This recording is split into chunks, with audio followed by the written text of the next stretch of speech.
evening. Welcome to Happy Pace Aquatics. It is Sunday. We're in the fish room. We got Patty Aquatics. Go ahead and introduce yourself to the one person in here. My name is Patty from Patty's Aquatics, and I'm happy to be here. I appreciate that. This has been a while ago that I set this up. I had a whole bunch of people. Yeah, it was like back in August, I think. Yeah, I was running out there, and now I'm kind of running on empty. I'm slowing down on live streams here. Been doing a little bit of other things as well with this. We got Slim Tim in here. Welcome, Slim Tim. We got J Rock does stuff. If you haven't checked J Rock does stuff out, you should. He does stuff. Literally does stuff. Definitely. Tim needs to put out more videos. For him, Tim being a YouTuber OG, he needs to get back in it. Let's do it, Tim. I got you. But, I came across you, I believe. I'm trying to figure out who sent me your direction. Pretty sure it was Tommy from Silver Creek. He's like, hey, go check this gentleman out. I'm like, I'll check him out. Yeah, Tommy's a good dude. Absolutely. Love Tommy. Welcome, Joe. So, we're all weirdos. We keep fish in a box. Some of us keep more natural tanks. Some of us keep, like this behemoth behind me with plastic in it, because your fish eat real plants. But go ahead and tell us a little bit about your channel and what you do. Basically, in my channel, I thrive for trying to keep as natural aquariums as I can. I don't think there is a true 100% natural aquarium besides maybe something that can be set up outside. But my goal is always to thrive for as natural as I possibly can get with them. So all my aquariums, except for a couple, are dirted and heavy plants. I don't use filters. I don't use air. Everything's thriving so far. Knock on some wood. So I even got a Fahaka puffer in one, and I got an Oscar cichlid that so far, again, knock on wood, that's been being good for me and not destroying my plants. But hold on, you have an Oscar in plants? Yeah, it's I got up. See, my whole plan, and I put a video, I think it was this back in like July or something. My whole plan of it was with the dirt, what I did is I put egg crate on, put the dirt down, put like a 1-inch layer of sand, put the egg crate down, and then put more sand on top of it. So one, he can't dig and hit that dirt layer. And then two, now the other thing you got to worry about is he's going to get bigger and rambunctious and possibly pull my plants out, is get them really young. Get them while they're a baby so they get used to these plants. Now, it still may backfire, but I've had him since July. He's probably, I don't know, 5 inches, 6 inches long, and he loves the plants and loves hiding in them so far. But like I said, who knows what will happen in the next year if he gets an attitude and decides just to be a dick and want to rip them all up. I'm going to be honest, man. My, let's see, I have an 8-inch Lutino up here. She will move a 5-pound piece of lava rock around and rearrange her tank once a week. Mm-hmm. And then if you put your finger, just drop the tip of your finger and she goes to the bottom and lays down. So she's tough within like all of her decorations, but not with me. Yeah. The one on the bottom is the opposite. Don't care where the stuff is, but if I'm in the tank, it's coming at me. Like, it's come at me, bro. I got you. I'm going to beat you up. These guys, I can put my arm in there. They don't care. Yeah. I could probably get in the tank with them. They wouldn't care. So they don't move anything around. They bicker at each other, but they don't really move anything. So I have just one that messes stuff up. And now I have 2 more Oscars that I have only got one video on. And yeah, I got to see what they do. Yeah, I had Oscars in the past, but it was pre my dirted tank days. And I did have them with some live plants, but I had a lot of stem plants in there. And the Oscar usually was okay, but he once in a while wanted to be a dick, and he'd do like a drive-by basically and take some of them in his mouth and it's like,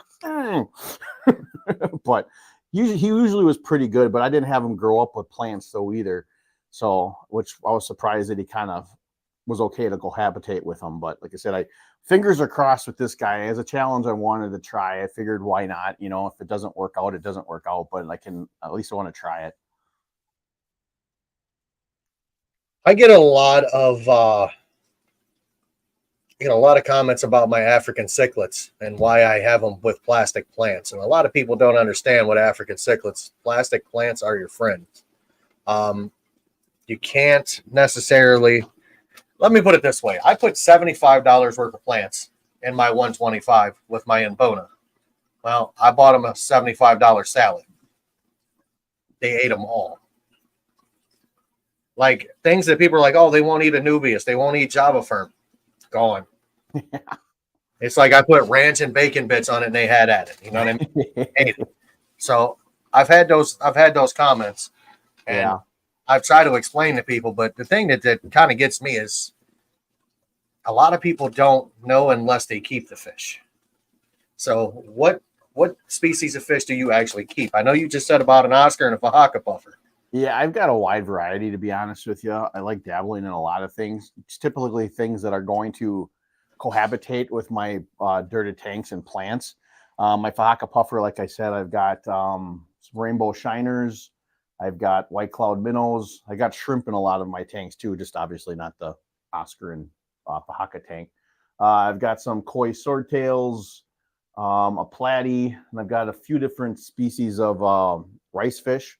I got the two rice fish species from LRB Aquatics. One's a Matano rice fish. It's a rare one that's more of a tropical water one, which is kind of cool. They got these blue eyes typically when you see them from up above, but I'm trying to get them to breed yet. And then I've got some King Yama yellow, orange, I think it's orange red Madakas. And I've got these, it's a guppy strain. I think they're really mixed with an Endler, but they're supposedly made from some, I don't even know what his name was anymore, some guy over in Japan or something like that, or Korea was it? I don't remember. And then I got a whole mixed guppy Endler tank over here and a whole tub about over 300 of them I brought in from my summer tubs from over the summer. I put 20 of them in there and I've got, I don't know, gosh, at least 300 freaking of them in there. So I got to figure out what I'm doing with them yet.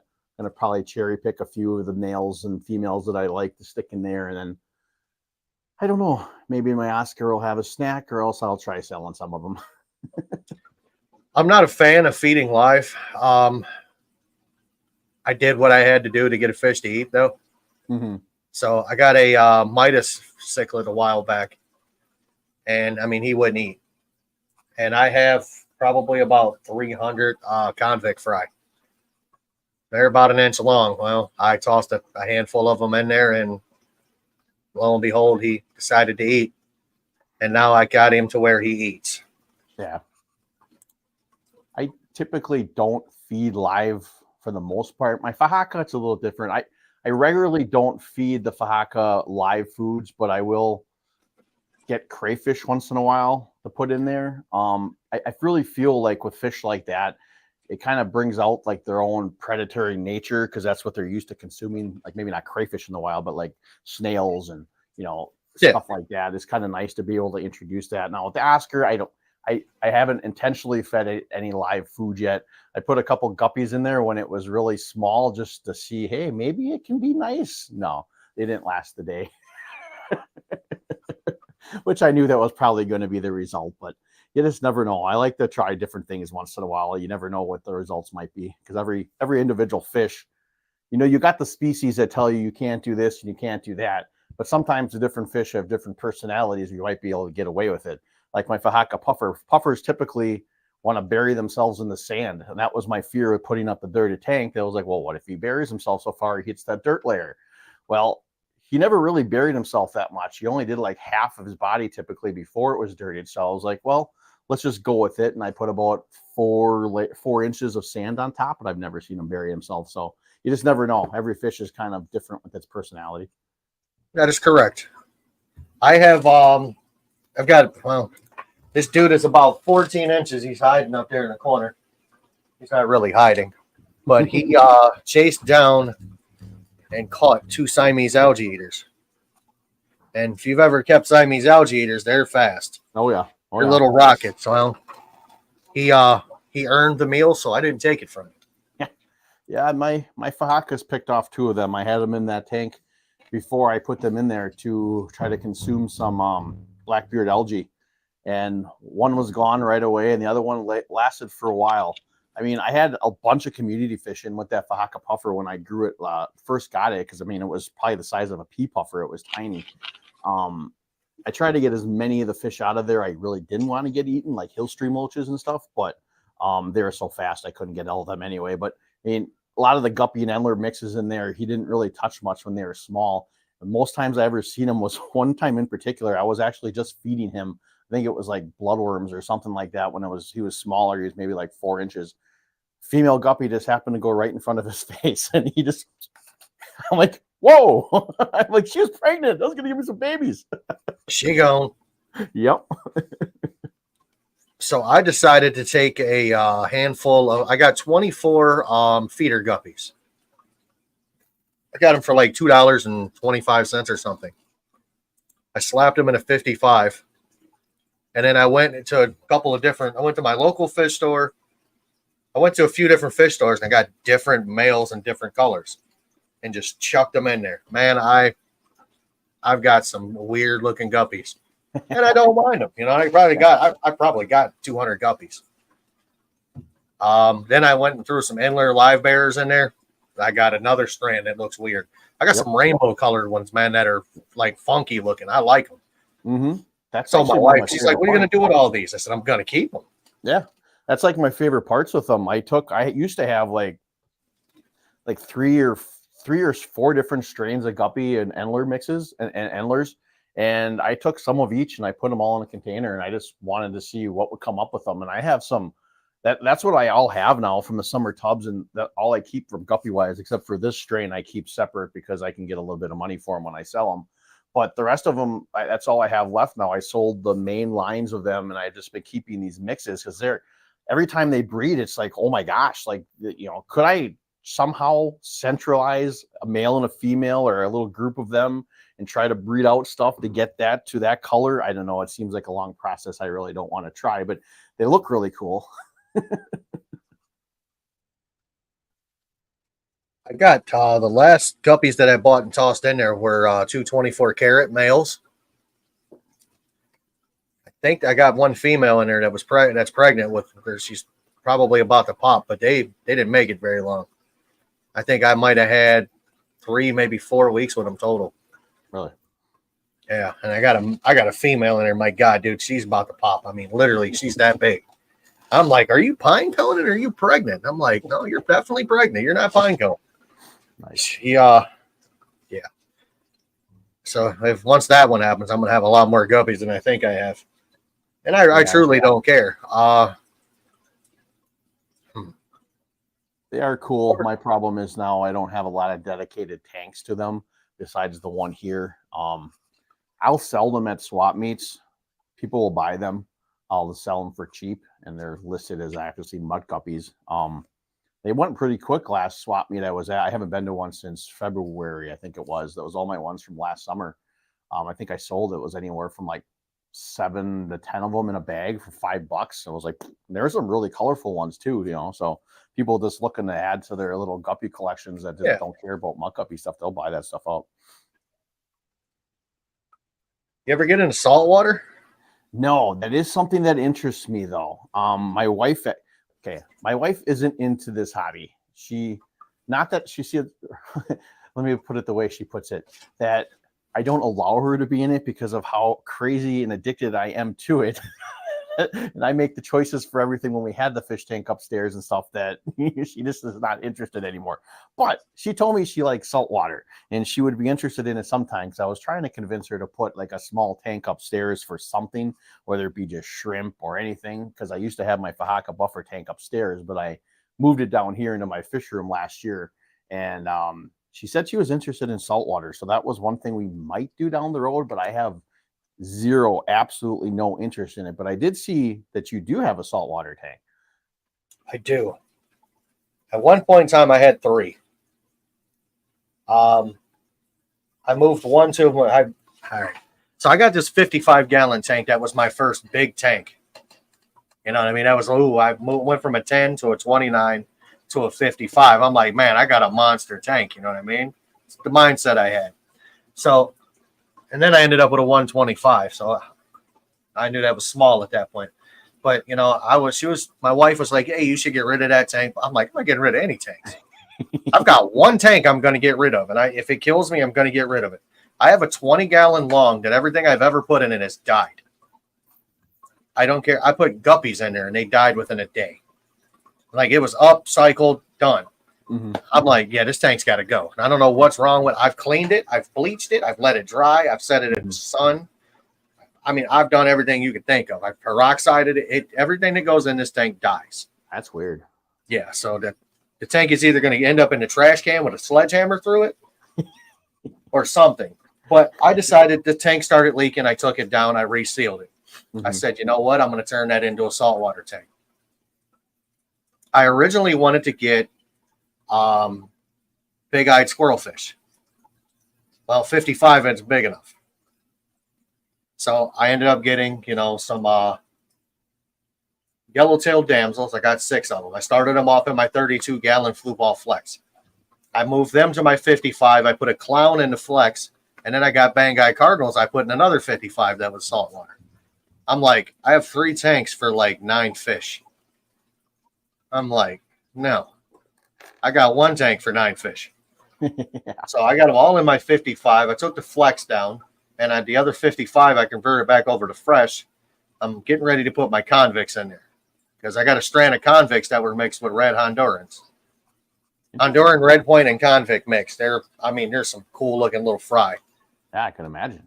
They're real good looking. I'm going to move them over into there, but the original thought process was to get a dwarf lionfish.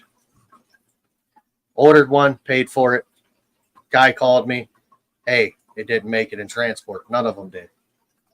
I'm like, damn, So I squashed that idea. I said, you know what? It wasn't meant to happen. Not going to do it. I have other fish like that weren't meant to happen. Like I had 12 walrus, all gone, died. Within 24 hours, 12 walrus were dead. Threw away, a few $100s. But I have some. I don't even film them. That's how much I don't even want to look at them. They're clean. They're healthy. They're eating. I'm not showing them. That's it. Yeah. Yep, that's all that matters. And they're in there. I have 5 walrus living with 10 guppies. Everybody's like, aren't you afraid the walrus are going to eat the guppies? I'm like, they haven't ate them yet. Yeah. So all this takes are Wallstead tanks. How many tanks do you have? I have, let's see, 1, 2, 3.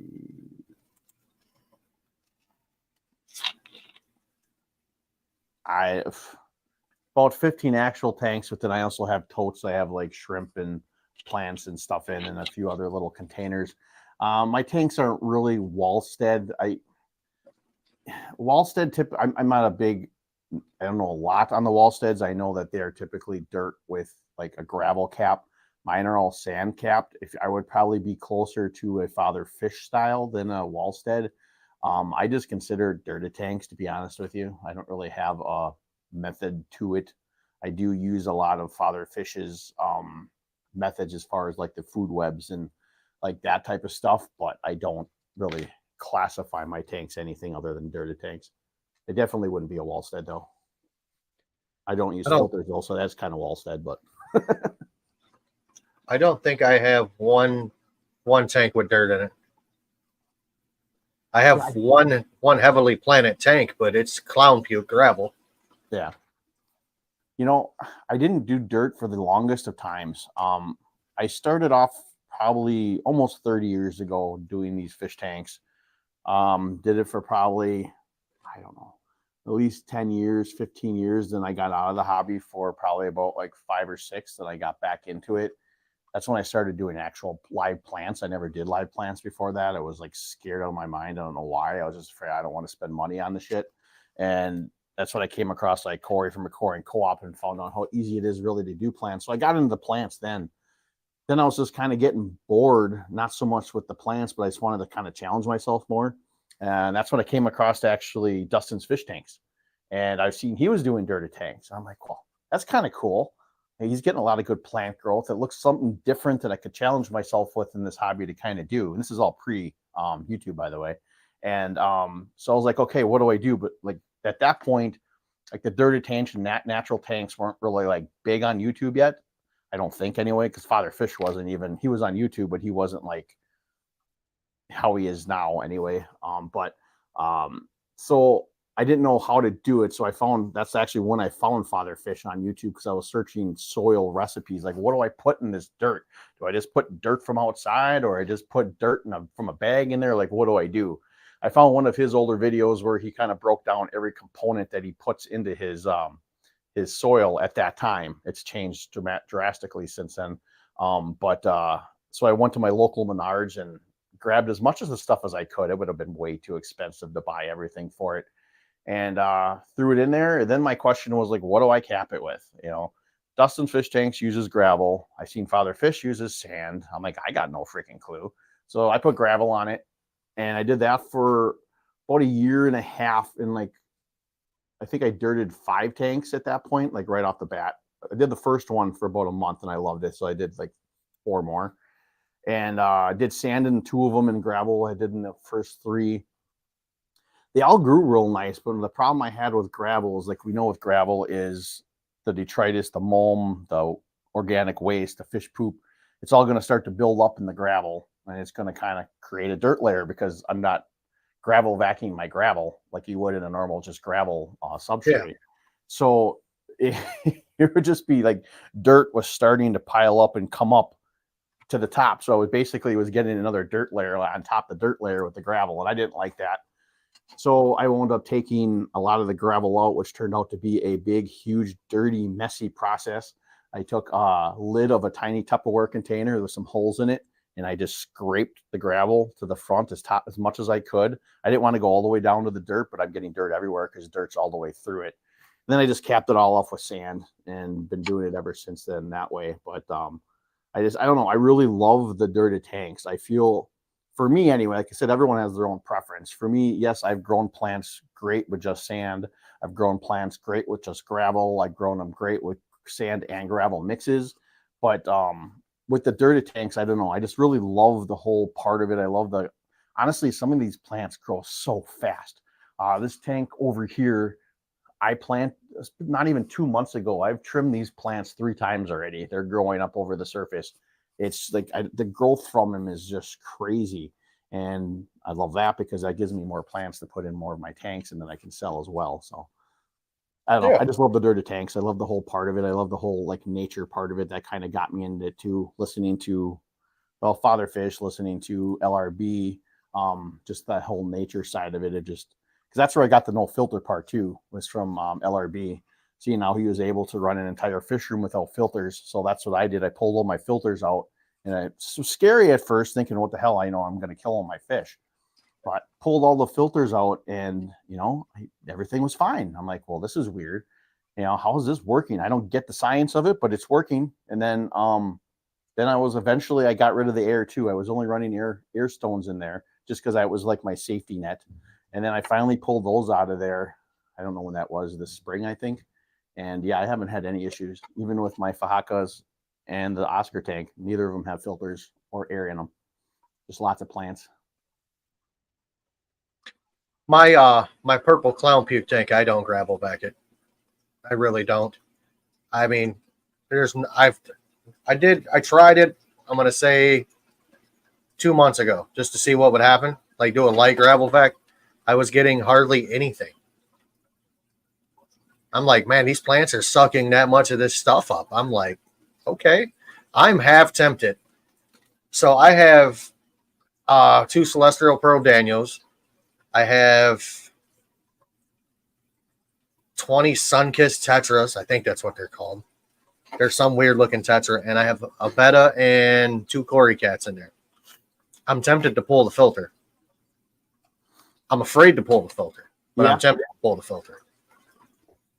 See, that's the thing. It's like, I feel like being in this hobby, especially a lot of us have been in the hobby for a while, or even if we hadn't, it's like everything you're taught. Now, this is obviously different compared to what you keep as well. Like if you have a bare bottom tank with no live plants in it, I mean, I wouldn't suggest pulling your filter. No. But, if you have a substrate, an active age substrate, and you like even keep plants in those aquariums, You really can handle that bio load as long as you don't got it jam packed with freaking 10,000 fish in it. You know what I mean? The plants are going to consume that. And for me, with these dirted tanks, and I have another one that I haven't shown on the channel yet. It's going to come out in a few weeks. It's not dirted, but it's a thick sand substrate. That thick substrate that creates that anoxic or anaerobic area at the bottom of the substrate, which lacks oxygen, and it creates a denitrifying bacteria. Now, I'm not a scientist. That's what I read. So, but the proof is in the pudding. The proof is in the pudding because I don't register nitrates, ammonia in any of my aquariums. None at all. If I'm lucky, if I get nitrates to go about 5 parts per million. And that's even that Oscar tank. And I haven't done a water change in that Oscar tank in probably 2 months. And I don't register 1 iota of nitrates. And I just did a water test on it yesterday. Nice. J-Rock wants to know if you run heaters. I do in some of my aquariums. I live in Wisconsin, so come winter here, I may have to stick some in a couple, but like the white cloud minnows, the rice fish, and the rainbow shiners, I didn't have those last winter, so I don't have heaters in them right now, except for my rainbow shiner tank. I have it in there set at like 66 right now, but they can go without the heaters through the winter. But my Oscar and Fahaka, I would want heat on them.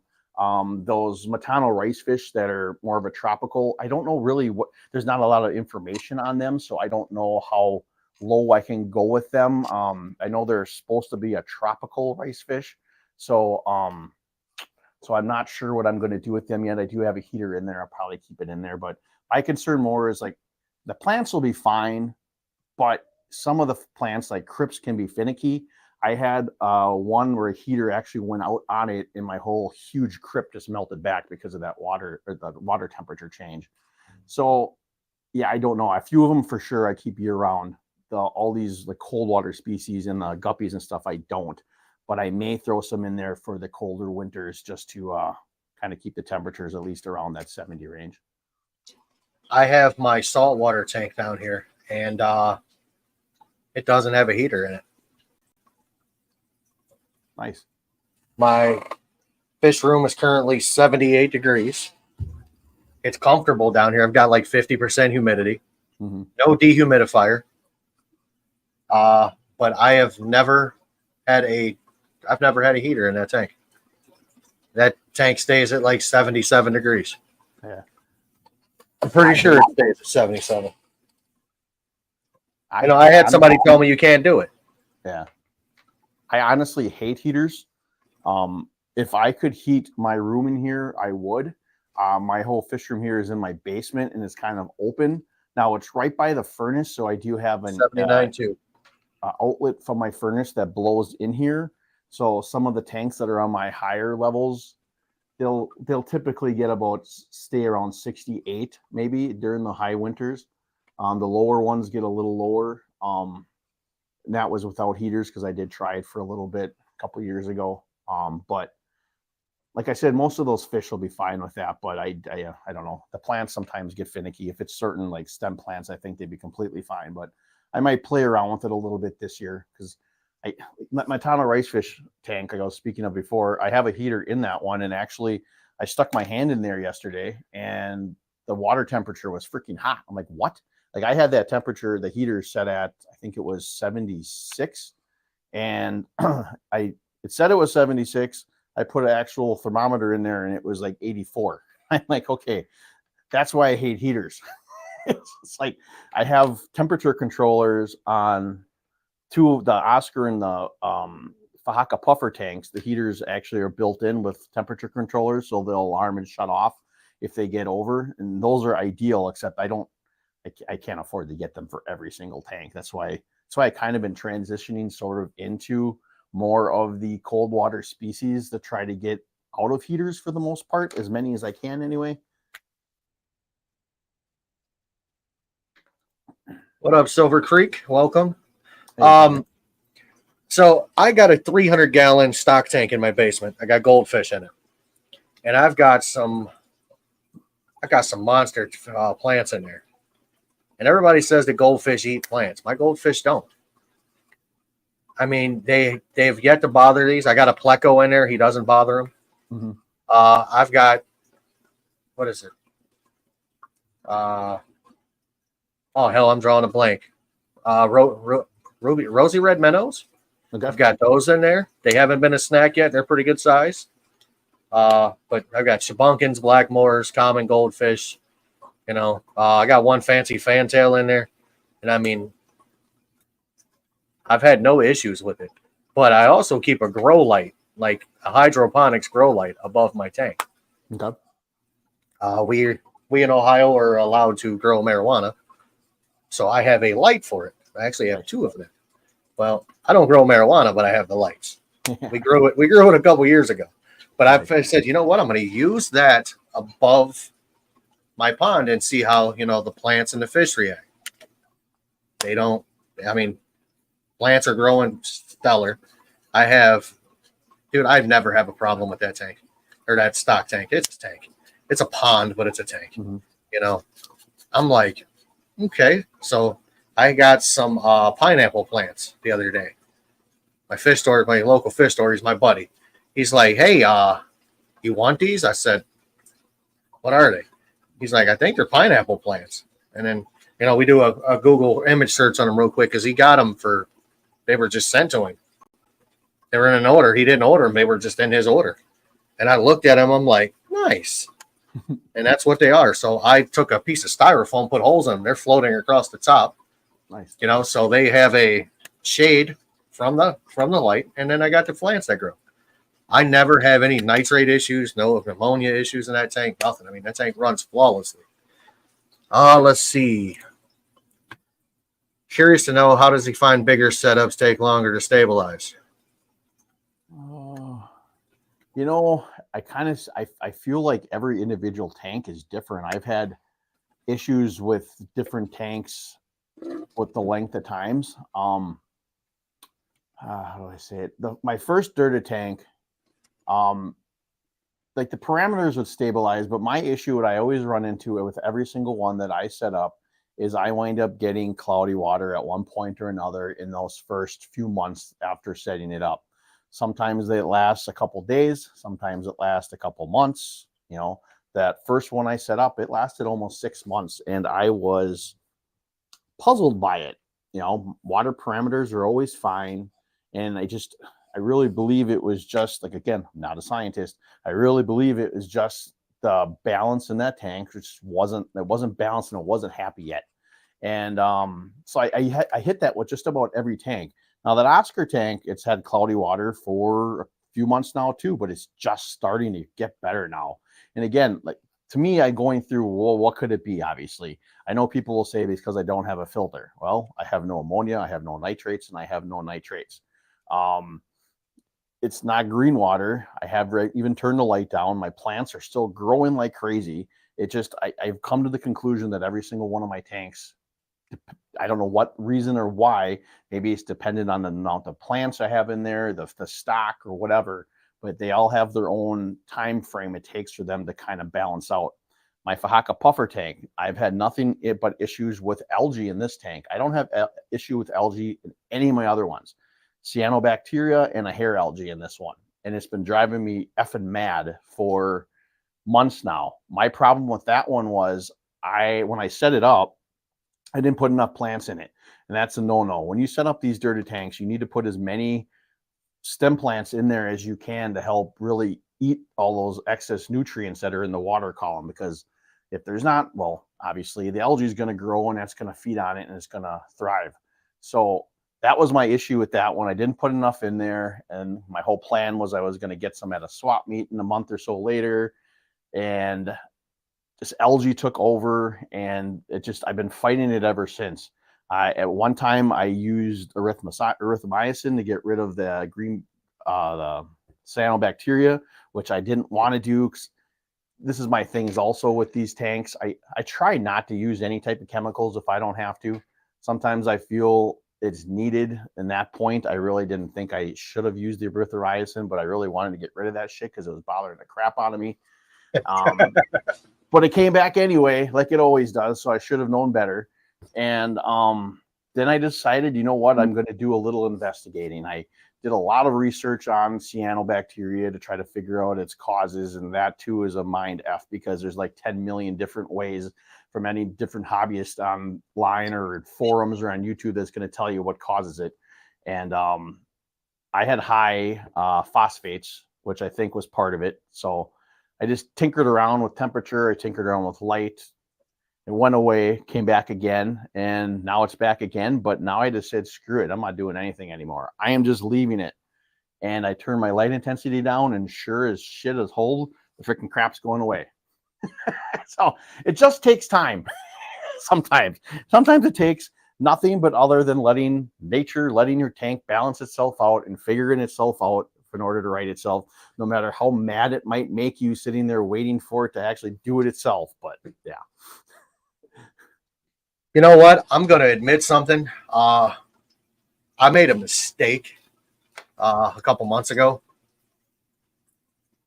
I bought some discus, and I let the fact that I've heard everybody tell me they have to have the cleanest water on the planet. I'm pretty sure that, excuse my French, I fucked around and killed 7 discus.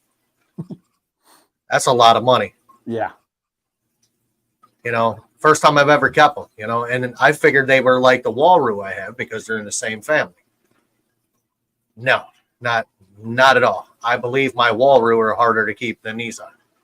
So I have plants in the tank. It's sand plants. Man, I have 1 of the 8 remaining discus left. I have 2 breeding pairs, but I have 1 of the 8 left. I'm like, I just threw away like $440. Like, fuck it, I don't need it. You know? So that's the thing. You know, we were talking about letting nature take its course. I didn't let the bacteria in the tank build up enough for the tank to be cycled. Even though I put cycled media in it, I put, you know, extra bacteria in it to make sure it was, you know, it is what it is. No. And I think that's the problem when we get into wanting something that we kind of force it or try to force it. Yep. You know, and we pay for it. That actually brings me to, I had Father Fish on my live stream a few weeks ago, and one of the biggest things, like, he made sense to me, is like, one of the biggest mistakes we can make as hobbyists is sticking our hands in the aquariums. And that's very true to a big extent sometimes, the things we do, that we pretty much cause sometimes the mistakes and things that are going on in our aquariums because we're just not letting them be. I mean, I had discus that were the size of, you know, I don't care. The 3.17 ounce bottle of bug bites, the discus were the size of the bottom of the container. Mm-hmm. So maybe 3 inches round. I'm over there doing like a 75% water change every week. I'm like, yeah, I think that was too much. I'm like, I really think that was too much. I mean, I squeezed out 4 large sponge filters in there that I had that were already cycled. Put them in there, just kept squeezing them out so they were clean. Mm-hmm. And then I put 2 other ones that were fully cycled in there, let them run. I run sponge filters. I'm a fan of sponge filters. Hang on the backs drive me nuts. They make too much noise. Canisters sometimes are good on things like this, but not on a smaller tank. Yeah. And I'm like, ugh. But I literally think that I'm the one that caused the demise of the 7 discus. However, the other ones I got are doing fine.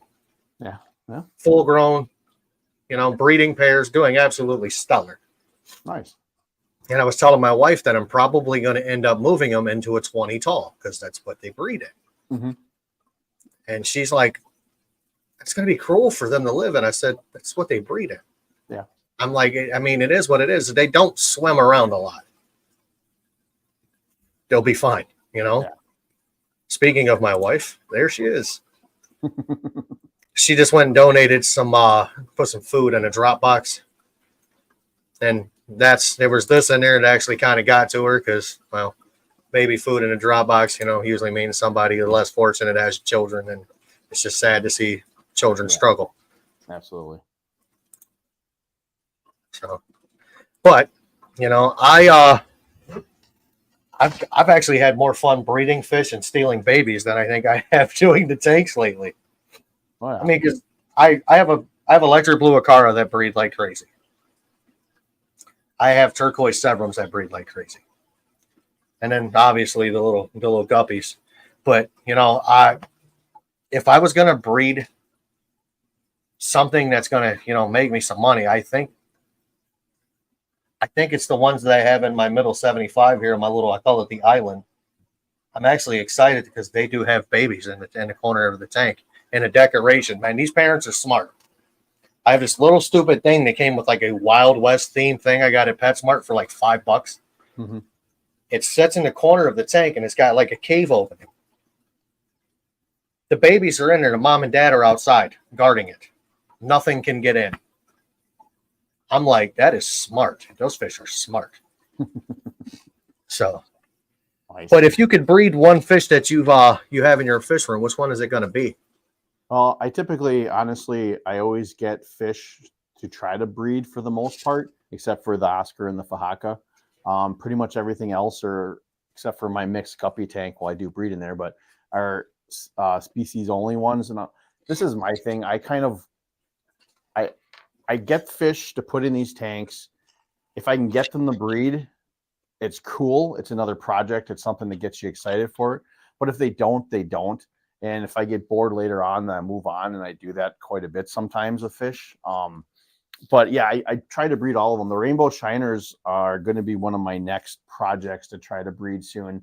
Those things are freaking awesome. I got them from Aquahuna, and they weren't coloring up. I thought I got duds, and I figured out, because not running filters or air or anything in my aquariums while doing some research, well, rainbow shiners like a little flow. So I rearranged that tank a little bit. I opened up the front of it, and I got a little power head I put in there to push water. And lo and behold, the second I put that in there, those rainbow shiners went nuts, just everywhere in the front.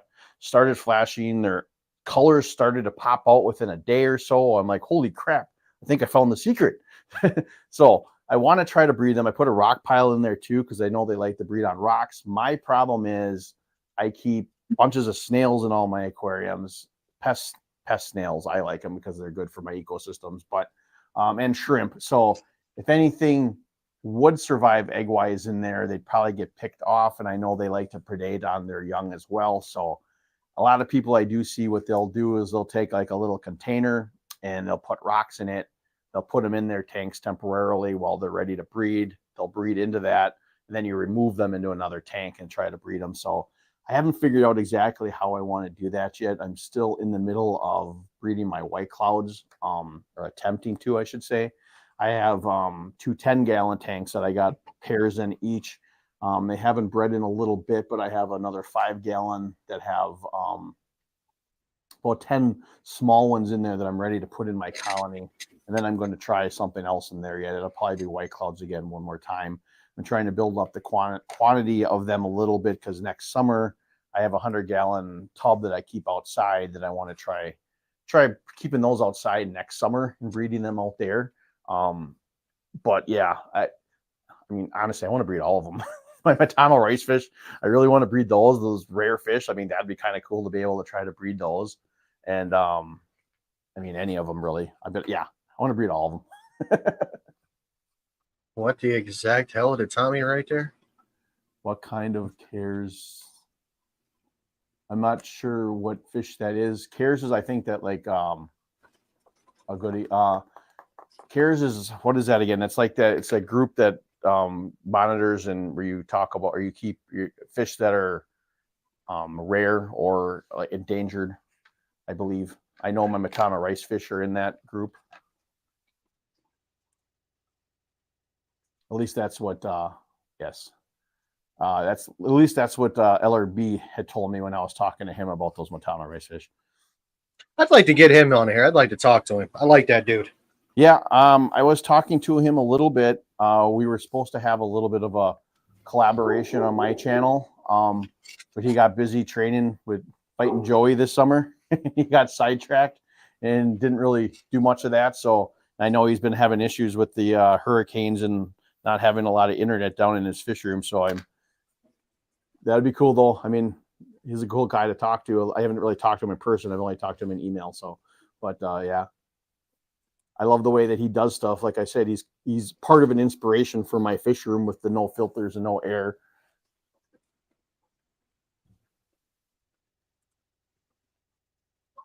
What species of cares you have? I have their Matano rice fish. It's an Indonesian tropical breed of rice fish. I don't know what I don't have what the scientific or Latin name is on top of my head. I have it. I had a video out on them. I did have it in there. I can't remember. I can see the name, but I can't tell you what it is. I think it starts with an O. They changed the name on all these fish so much. It's just stupid, man. Yeah. Like, they changed the name of the redhead tapaho. I have no idea what the name of it is. It's the damn tapaho. So redhead tapaho is what it's going to be. Yep.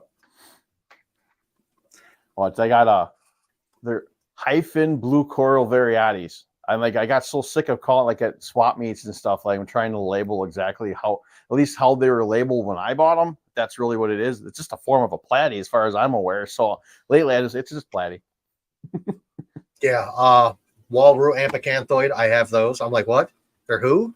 I'm like, they're walrus cichlids. Oh, hold on. Let me rephrase that. Triangle cichlid. There we go. How's that help you? Triangle cichlid. They haven't been called a triangle cichlid since the 70s. And apparently they're harder and harder to get now. I'm like, why is it so hard to get an ugly cichlid? So I actually ordered some fish. Yeah, I know, me ordering fish. I don't have any room. I don't have room for any more fish, guys. What I do, I order more fish. I have several different species of acara. I have the natural blues. I have the electric blues. I ordered 2 more species. I got the yellow banded and a black acara. They're coming. It's time. Nice. Oh, we got to give somebody a shout out. Thank you, Tommy, for your 2 months membership. I appreciate that, sir. Nice. Velvet cichlid. That is correct. Oscars were referred to as a velvet cichlid. I've got a really, really cool book. I found it on Facebook Marketplace. It's like the mini. Oh shit! I got it in here. Hold on. I sent it to Tommy the other day. Told him I was reading the damn thing. It's an old book. It's Dr. Axelrod's Mini Atlas of Freshwater Aquarium Fish, mini edition. Things like 1,900 pages. I mean, it's that thick. Yeah. A guy was selling it, and I asked him if he had any more aquarium books. He said no, but he was selling that book. I got it for $3. Nice. I looked at the bookstore; it's like 19. Still, I'm like, I'm like, okay. Yeah. I like panning through Facebook Marketplace. Sometimes I got to stay off of it. Like today, I seen a 150-gallon acrylic tank with a stand for $200. Nice. I'm like, my wife is gonna kill me. I know the feeling. I'll look on there and then I'll say something, and she just gives me the evil eye. Then my brother-in-law will send me links on the marketplace of fish tanks that are free or very cheap around us, and I'm sure, and she tells them to knock it the hell off. If I told her I was gonna go pick it up tomorrow, she'd kill me. Yeah. Oh yeah, my wife. When I got back into the hobby, I don't know, like 7-8 years ago, my stepkid gave me a tank. And I was like, all right, this will be cool. He's going to give me a tank, the filter, the heater, the light, and all that. I told her it's only going to cost me about $50 just to get a few fish, blah, blah, blah, blah. And that's all I'm going to need. We'll be good. Yeah, okay, whatever. Well, I hear about it all the time now. Only $50, huh? After how many thousands of dollars I've spent on fish and lights and this and that. So it's just like every single time I try to get something, I get that look. I'm just like, she's like, no more tanks. You got no more room. I said, there's always room. I can always find room. That's right. I got totes now. I got them with lights filled with water and substrate on the floor under my lower levels just for breeding shrimp and plants and stuff like that. So it's like, where there's a will, there's a way, and you will always find room. Absolutely. I found a guy that was selling 20 talls, $10 a piece. I went and bought all of them he had, which was 6. He had 8, but he said I promised 2 of them to somebody that are coming to pick them up. So I was going to buy all 8 of them. And I was like, all right, I'll take the. I'll have the 6 you have. I'll take the 6 you got left. I went and picked them up. In this dude's basement, my God, he had probably 180 tanks in his basement. Like, I mean, I was going to go back and buy a 2. He had I think it was another 240, but it was a 240 tall. It was an old tank. I'm like, man, there's no way I can get this out the basement. He told me $90. I'm like, I can't get this out the basement, dude. I got a bad hip. I had my hip replaced not that long ago. Okay. I'm like, there's no way in hell I'm getting this out of your basement, dude. I'm like, me, you, and my wife ain't carrying that up the stairs. I'm going to need like 2 more people. Because it took 4 people to get this down here. This thing's 500 pounds. Oh, I could imagine, yeah. 6 long, 30 tall, 24 deep, half-inch thick glass. I mean, it's a bear. But I got out of the hobby when I was 17. I had a 10-gallon tank with a single goldfish in it. I know, 10-gallon tank with a single goldfish, yeah. One eye, one at a carnival. Didn't think he would make it that long. Bought the cheapest tank I could find. And that son of a bitch lived for 10 years, dude. That thing was 10 inches long. Oh, my God. I think Salient wants your attention. What's up, Jesse? Okay. All right, Jesse, one more time, man, because we need it in increments of 3.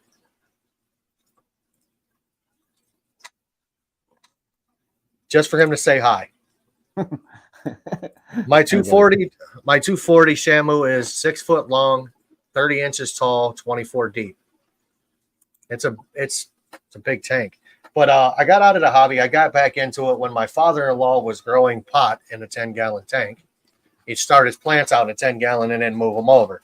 Okay. He was going to throw it away. I took it. I brought it home. I went and bought some gravel from Walmart and threw some fish in it. You know what I mean? And the next thing I know, I had a 29, a 55, a 125, and then 72 tanks. So. Yeah, I know that. Got out of control.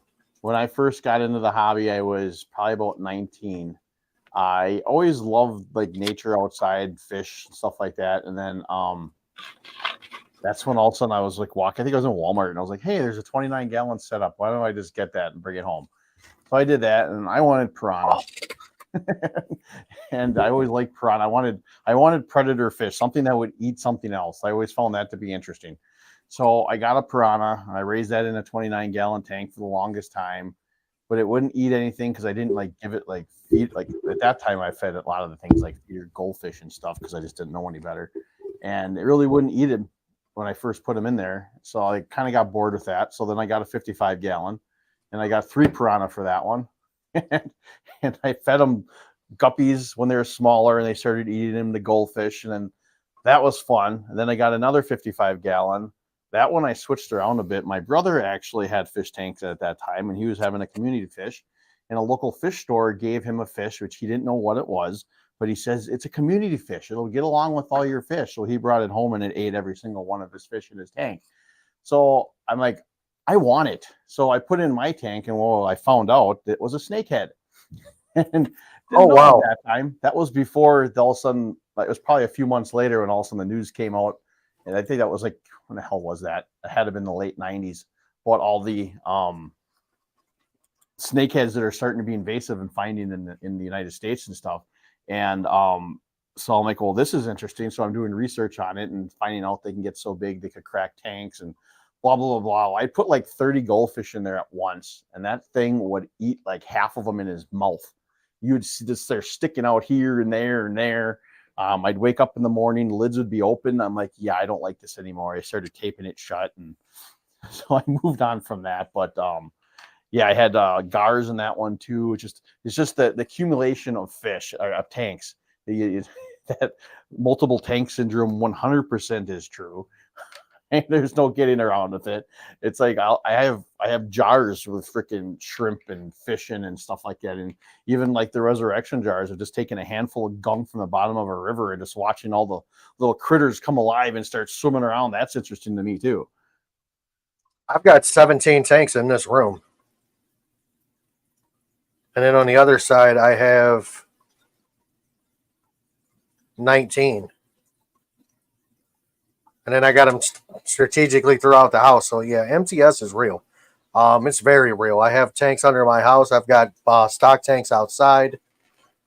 I'm getting ready to move my Jaguar into a stock tank. Nice. I bought a tank of fish.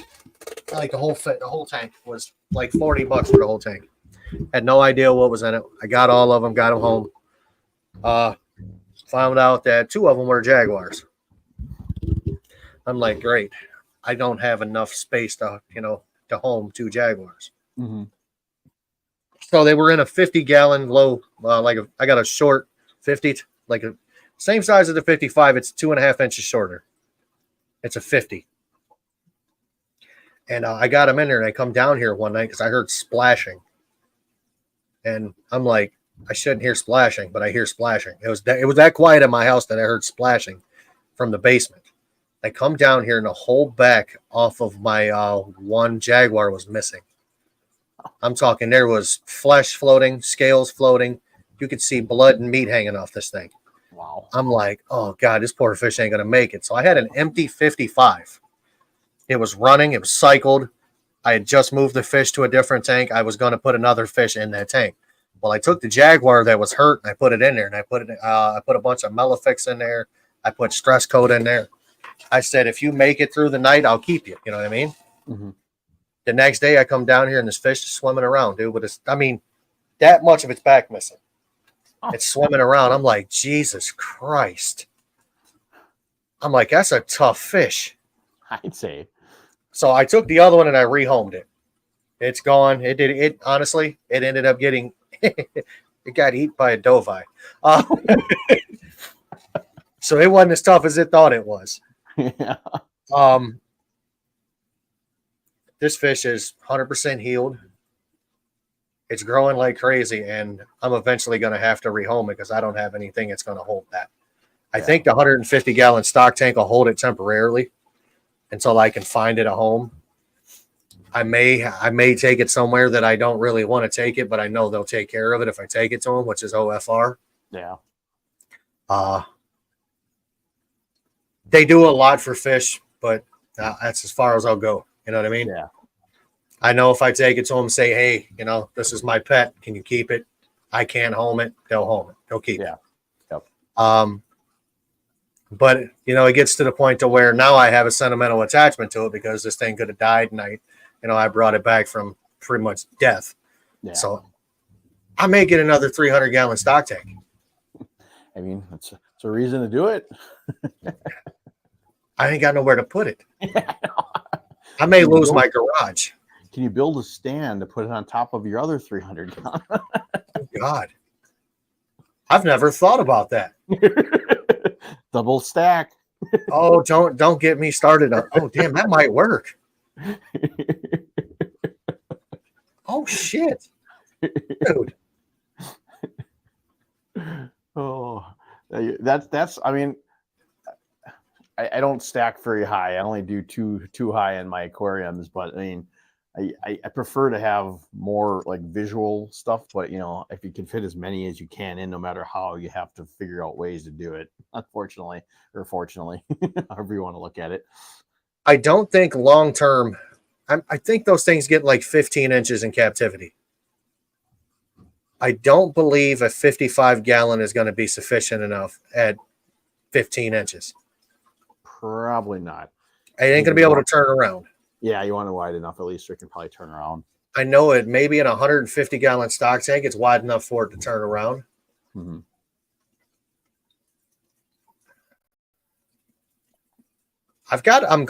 This is the thing. I am resetting my fish room. I started it already. I've moved some things around. I'm going to continue to move some things around. I've got this whole wall back here is 6, 12. I got 18 feet of tank along this back wall. I got two 125s and this 240. I'm going to double stack my 125s. I'm going to build a stand, one on top of the other. And then I'm going to put another double stack of 125s next to it. So, I mean, technically, I could put that fish in one, but I also have a Midas cichlid that needs a bigger tank. And I kind of like the Midas cichlid more. Not saying that the Jaguar is a piece of shit or anything. I just like it more. I mean, everyone's got your own preference of fish you like more than the others. Oscars and blue Acara. Yeah, those are my fish. But I think it would be okay in that 150-gallon stock tank. I really do. I think it would be okay long term. Yeah, absolutely. By itself, it's not like you have other Jags in there with it or anything. No, it'd be by itself. Yeah. I'll put some sand in the bottom of it. It'll have. I got a really cool idea that I will not say on here because the last idea I talked about, somebody took and ran with it. Really? I watched a video the other day, dude. I was mad as hell. I'm not the only person that's ever talked about doing a filter out of a 5-gallon bucket for a pond. Mm-hmm. I'm not the only one. I've seen it done. Joey's done it. But I've actually seen other people do it too. That's neither here nor there. But the fact that I was talking about it and this person happened to be in my chat or in the chat during the live, and then for me to see it on his channel is kind of, yeah. That's definitely cherry picking your idea then. Definitely cherry picking. See, this gentleman's got a problem with one of the fish I have. I have an RTC, which is a Red Tiger Moto. He doesn't like it. Actually, the fish is doing great. It's in a 125 with some other fish. It doesn't bother them, and he doesn't bother it. They just stay away from each other. It hides the majority of the time. But I'm going to double stack those. I've got a 180 coming. I'm waiting for the lady to tell me to come get it because it's in her basement. She wants to clean it up for me. I said, you don't need to clean it up. You just need to take whatever you want off of it or move whatever's around it, and I'll come get it. You know what I mean? I'll handle it from there. I am not putting it on the stand it is on, however. Yeah. That stand will end up in my fire pit. I will build a stand for that. Yeah. That stand is rickety as hell. Like, I mean, everybody knocks that PetSmart stand that comes with the 125 ensemble. This stand is way worse. Yeah. Way worse. So I am going to definitely going to do that. I got a fan that's about to fall. There we go. But I'm going to double stack those. I'm going to put the 180 over here. I'm going to move my saltwater tank. It's probably... Shit. See, that's where I messed up. I don't know where I'm going to put the saltwater tank.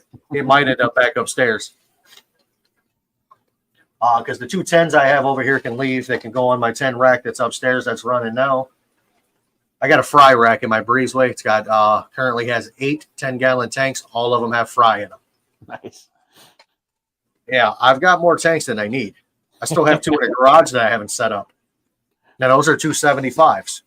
Nice. So I'm thinking I'm going to probably temporarily put the Midas in a 75. It'll be okay in there for a while. I may put the Jaguar in a 75 for a while. He'll be okay in that for a while. Yeah, definitely. I need to move my wall roof. They need to go to a bigger tank. They are currently in a 20 tall.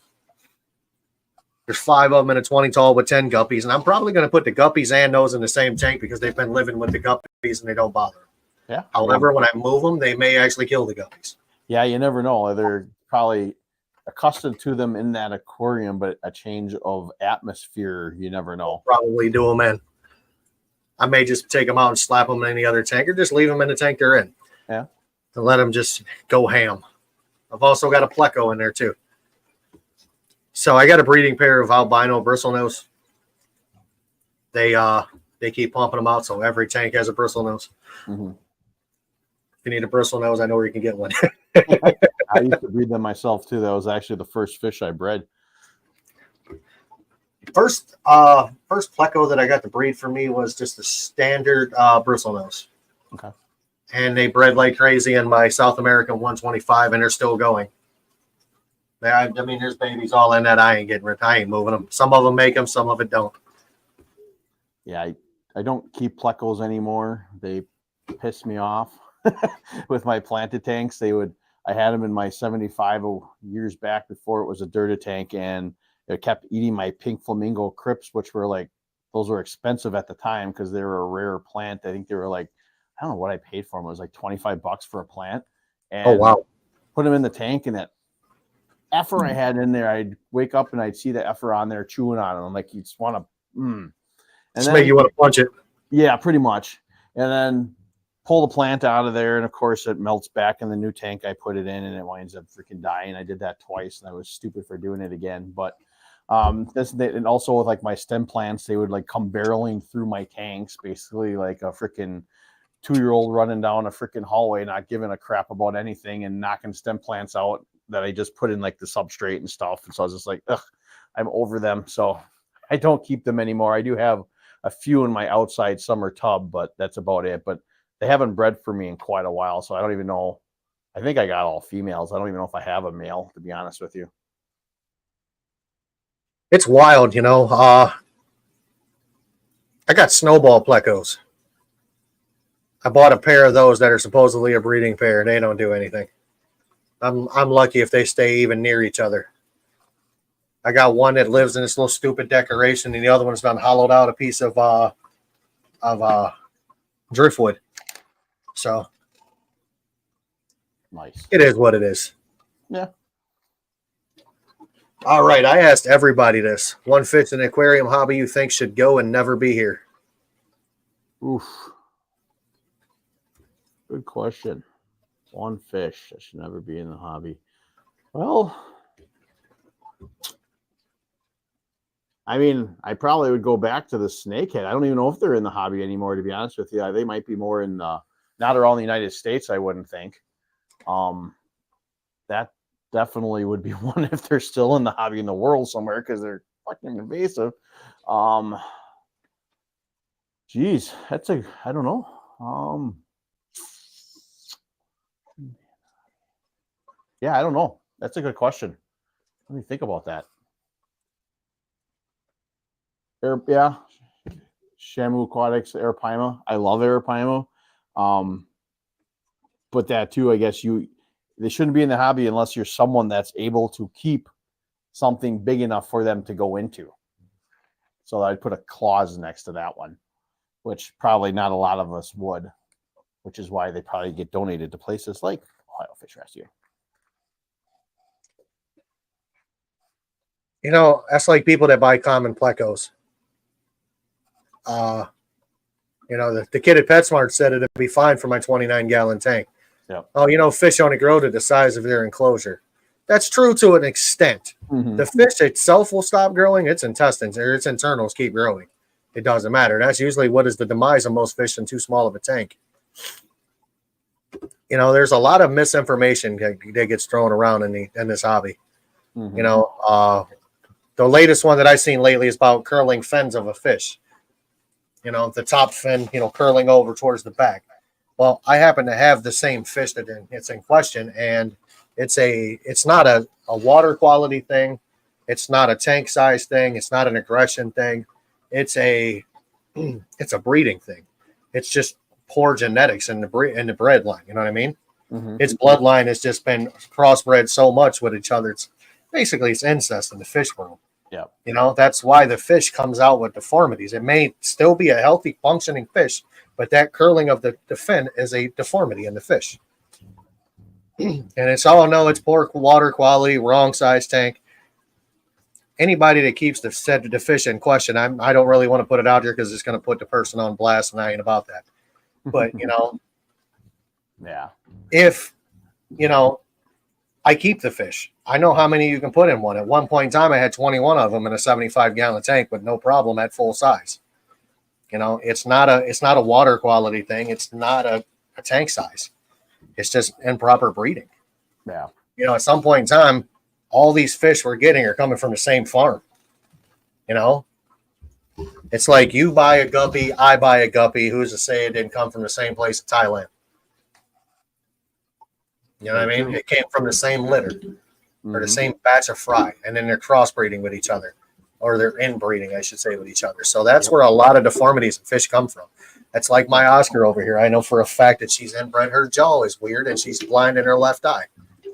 Like her mouth is, it's an inbreeding thing.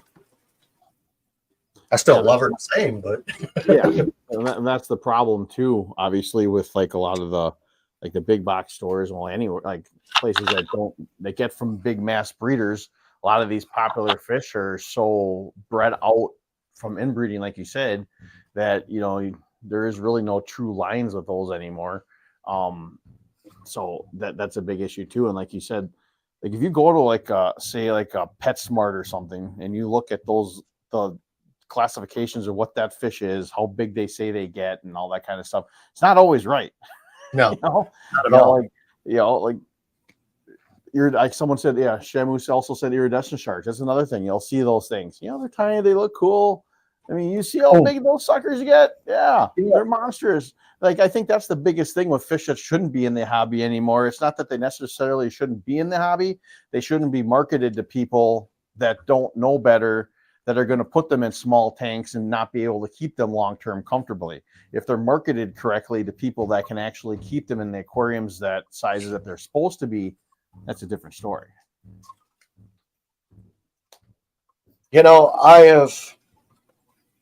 That's another one. Is it's just about, like certain species of fish shouldn't be together. Not all fish are the same. I mean, truly not the same. Mm-hmm. And, I don't know. It's just the information that's out there is so misconstrued from person to person to person. I mean, it just gets handed out like, free pamphlets at the free clinic. Mm-hmm. It's like, here, you need to know this. No, you're wrong. I'm not trying to tell you're wrong, but some of your information is incorrect. Yep. Unless you have been there, done that, know it, bred it, kept it, you really don't know until you know. Yep. And that's probably the best advice you can give anybody is really, you can go online and you can do research and try to figure out what you should do for this or about fish and what you need to do for them.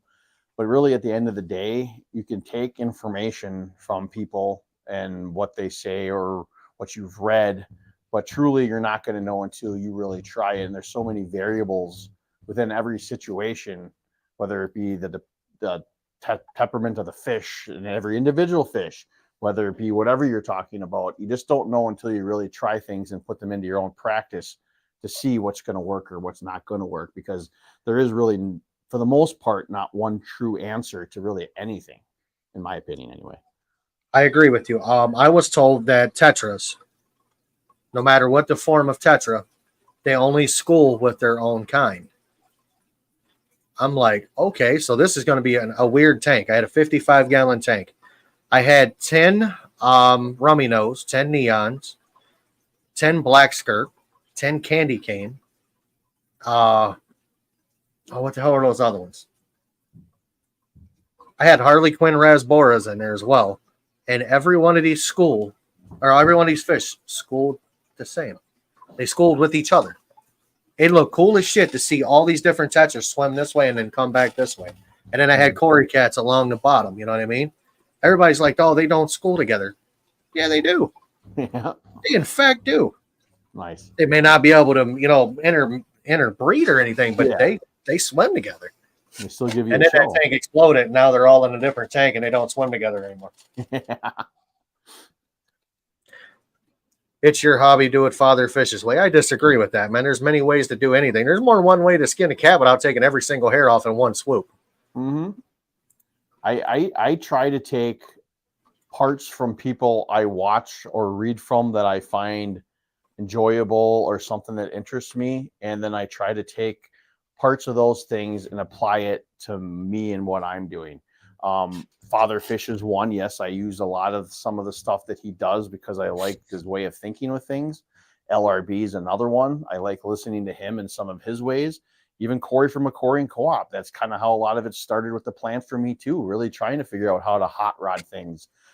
Tried to make things easy for people to get started in this hobby with plants and stuff, to try to make things just easy in general so you don't fail. I mean, just trying to take everything I can, little tidbits here and there from people that I find, and try and applying it in my hobby and kind of creating my own path in it. So I will never do like exactly what one person does, because everything's different. You got to find your own way in it. It may be very close to other people's in the way they do it, but it may not be exactly the same. A lot of people don't like the way I do things. You know, I typically do an 80% water change on my Oscar tank every week because they're big eaters, big poopers. However, I've been testing something and I've been doing it every 2 weeks. And I still probably could push it another week out and not have to do anything. I just don't like to walk down here and see poop in the sand. You know what I mean? Because I don't use like cichlid sand. I don't use, the Carib Sea. I don't use none of that expensive shit. Brother, I got a $5 bag of clay sand from Home Depot. I rinse the ever living crap out of it, and the majority of my tanks have that in it. I have like the general purpose sand in my 75 natural blue Cara tank. Perfect. They don't do anything. He does his Oscar tank monthly. Well, I don't have mine in a 125, Jesse. I have single Oscars in a 75 apiece. So I got one Oscar in the 75, and then below it another Oscar in the 75. Both of them have canister filters. Both of them have sponge filters on power heads. But I'm still doing it every 2 weeks. I've been able to push it back. That one's once a month. It's over-filtrated to death. It's got 4 canister filters on it. I think it's got too many filters on it. But I also have a large population of big fish in there. So I have my two 125s. Both have triple stacked large aquarium co-op sponge filters on power heads. And for the longest time, that's all they've ran. And I finally just put a couple of canisters on it just because I wanted a little bit of different, a little more polishing because I was having babies in there and things of that nature. Then I had an issue in one where I had a fish that was killing all my fish. Yeah. Don't worry, Mike. We will spoon at some point in time, buddy. I just got a text. He said he don't like the fact that me and him haven't spooned yet. He never told me if he wanted to be the big spoon or the little spoon. Nice. And that's another thing with African cichlids. This is another thing I hear. Everybody is talking about that I have a 90-gallon tank. It's basically the same footprint as a 75. It's just taller. Mm-hmm. I have about 60, I'm going to say 60 Mbuna in this tank. It's overcrowded. I'm like, how do you figure? It's overcrowded. I said, look, overcrowding in cichlids curbs aggression. I don't have a death rate in this tank. These fish are healthy. These fish are happy. These fish get a water change every week, though, because that's a lot of fish in that tank. And that's just the information that people don't get, and it's what they don't understand. What you do works for you. What I do works for me. But if you did what I did, it might not work for you. Mm-hmm. You live in Wisconsin. I live in Ohio. The water here is hard enough to walk on. I mean, literally, I'm pretty sure the water that Jesus walked on came from Ohio. It's that hard. So it's just one of those things. I just don't understand why people feel they have to give misinformation. That's kind of where I'm going at. Yeah. I told you, as long as there's forking involved, brother, there'll be shoveling involved if you want. We'll get big spoons and eat bowls of cereal with them. I don't care.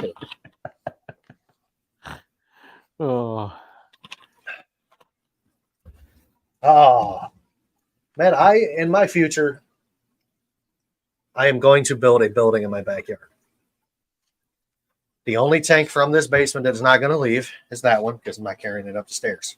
And probably my 300-gallon pond will stay here. But it's going to be my version of, I'm not even going to call it a gallery, an aquarium, or a sanctuary. I am going to call it my happy place. That's literally what's going to be above the door as you walk in. Welcome to Happy Place. It's not going to be a gallery. It's not going to be a fish room. It's not going to be an aquarium. It's going to be my place. Your happy place. It's going to be my happy place. And that's why I named it this, because I had some days I come down here, man. I mean, madder than absolute. Like, I feel like I could pull nails out of wood with my fingers. I'm that mad. You know what I mean? Yeah. I got a short fuse, and it gets a little shorter when I'm stressed. But I came down here and just sat here and just chilled, and it just took everything away. I'm like, you know what? I've been thinking about starting a YouTube channel. I got the name for it, Happy Place Aquatics. Nice. And there we are. Sweet. Jim, you can't use multicolored gravel and fake plants. You will kill your fish. Every one of them have died from that. They're still dead. Can't you hear them? My Ambona is slightly overstocked. No one dies or gets beat up. Healthiest tank in my fish room. I get it, man. I mean, literally, I get it. Never kept African cichlids. Always wanted to, but like you said, doesn't really work with plants. I don't know if I could challenge myself into that because there ain't really much you could. There ain't really much you could do, and especially with the dirty tank, you're going to want things that are going to be in the substrate. I don't know if Amazon's swords or crypts and like that would survive either. So it might be a expensive experiment. I heard you can't use purple gravel and glow. Yes, you can. I can promise you that. Well, I'm going to agree with Salen on this, and this was something that I was thinking, just as you said that. Cichlids like to dig in the substrate. Oh, egg crate. They dig burrows.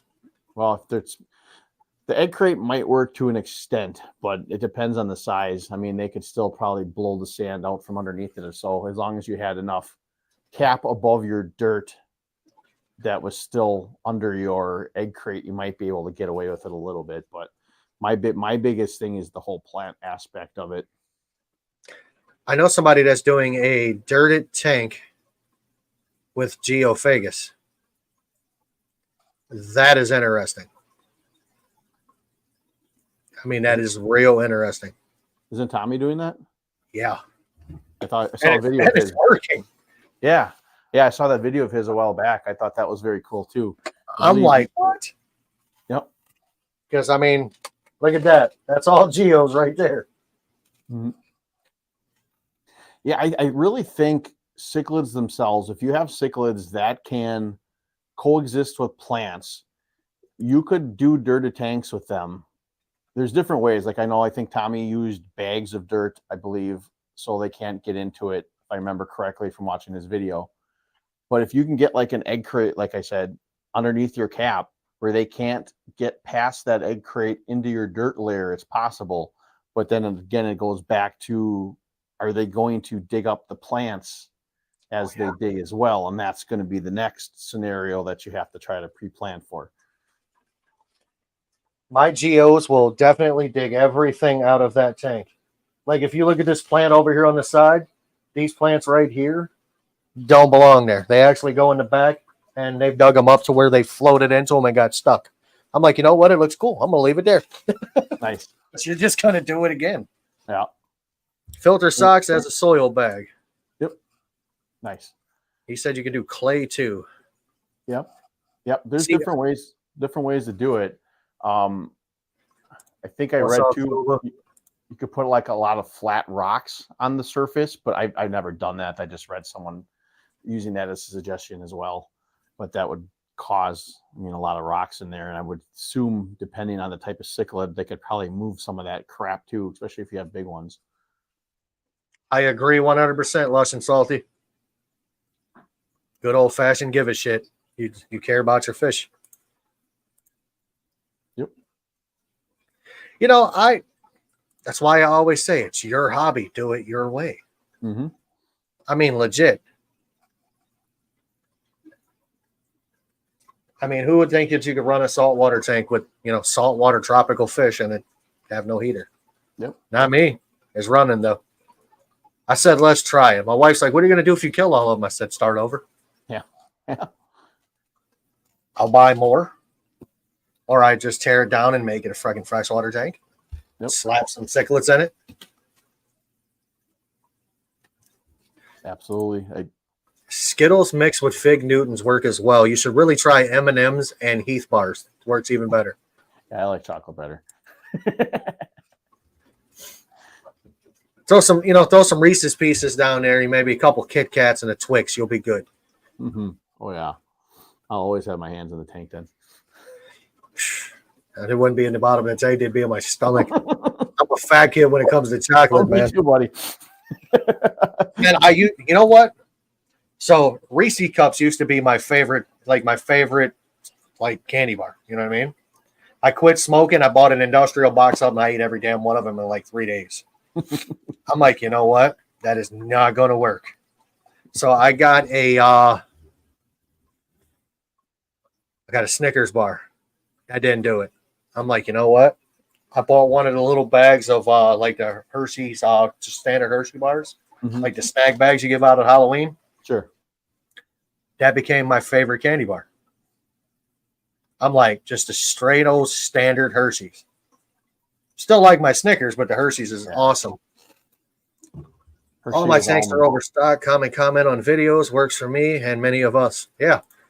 I got overstocked tanks. That's an overstocked 240 right there. I mean, literally, I have way too many fish in that tank, especially for the size of the fish.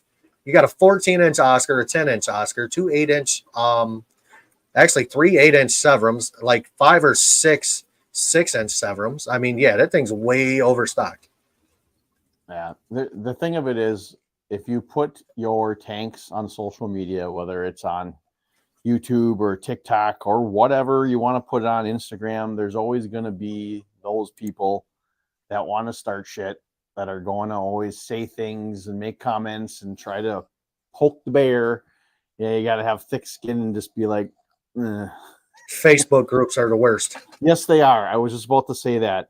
I run into that all the time. I post my videos, I put out videos every Friday. And on Friday afternoons, I will post my video to numerous Facebook groups around the world just to kind of get some traction. Yes, that's the word I was looking for. And if it has anything to do typically with father fish in the title, I get nothing but hate. It's like the video I put out on Friday, I did that live stream like I mentioned with him, and he said I had mentioned the idea to him about maybe if I could make a few videos, a series of videos out of that live stream, because I thought there was a lot of good information in there that I could like spread around. And he gave me the green light on it. So that was the first one that came out Friday, and I put that on numerous Facebook groups, and some of the people just like to talk stupid.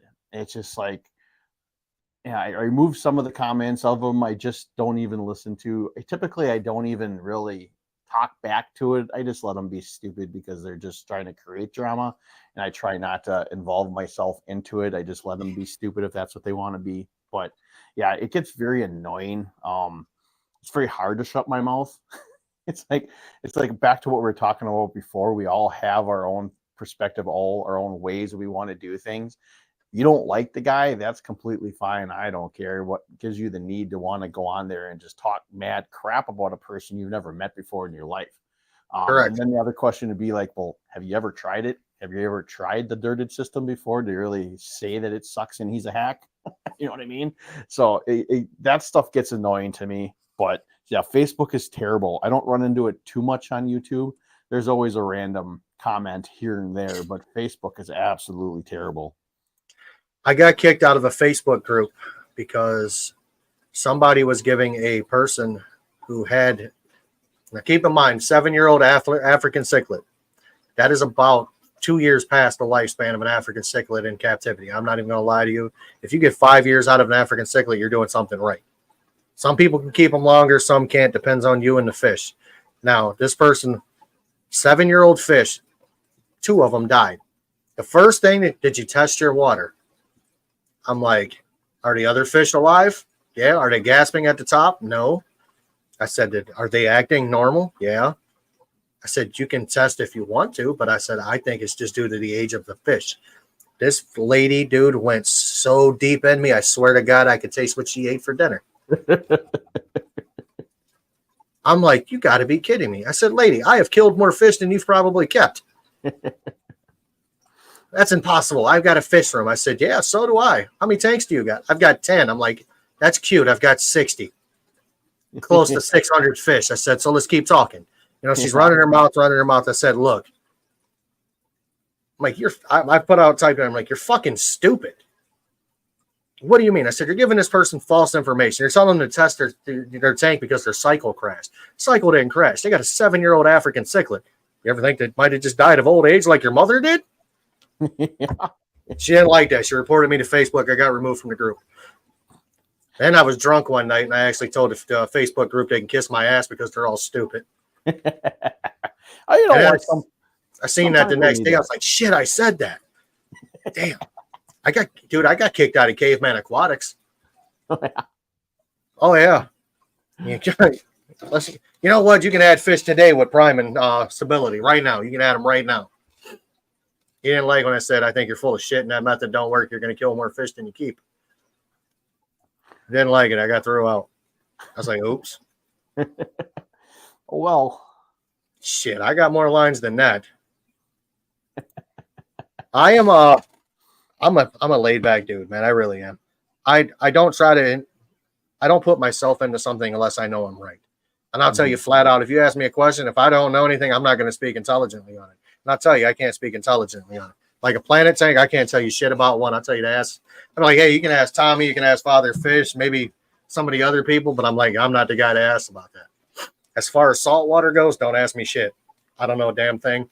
For some reason, I got these fish alive, and that's all. But when it comes to like electric blue Acara, Oscars and things like that, I've kept. I can speak on that because I know. Yeah. I mean, I take that the same with me. It's like I keep all these dirted planted tanks. I don't proclaim to be any expert. Like I said before, I am not a scientist. I don't know how the science part of a lot of it works, but everything I know is from the experience from keeping them. I know that by doing this works for me, and I'll gladly share that information. But I'm not going to sit here and tell you something that I really have never experienced before.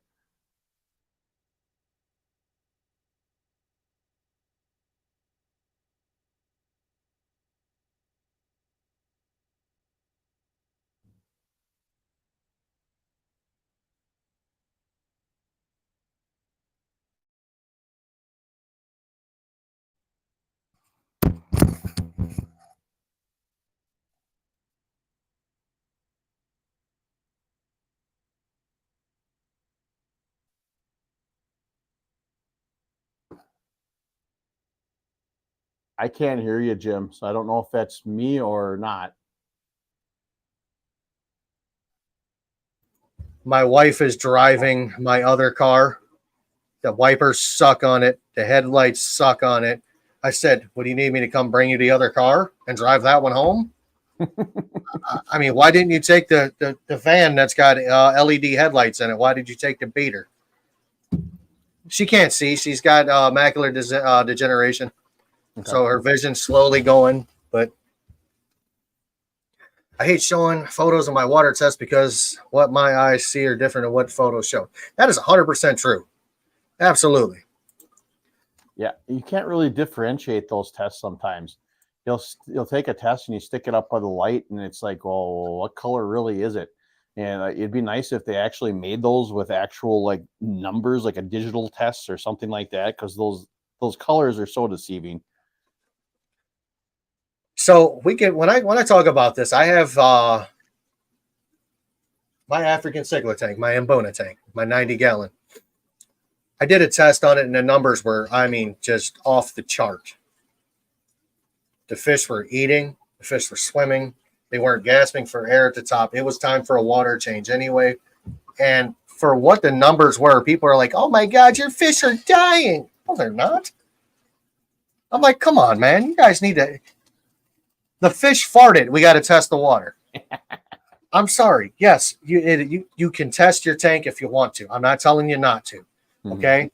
But I'm telling you, if you do it long enough, you know when something's wrong with your tank. Exactly. You just get a feel for it. Look, that saltwater tank has been running for a year. I have done 2 water changes on it in a year.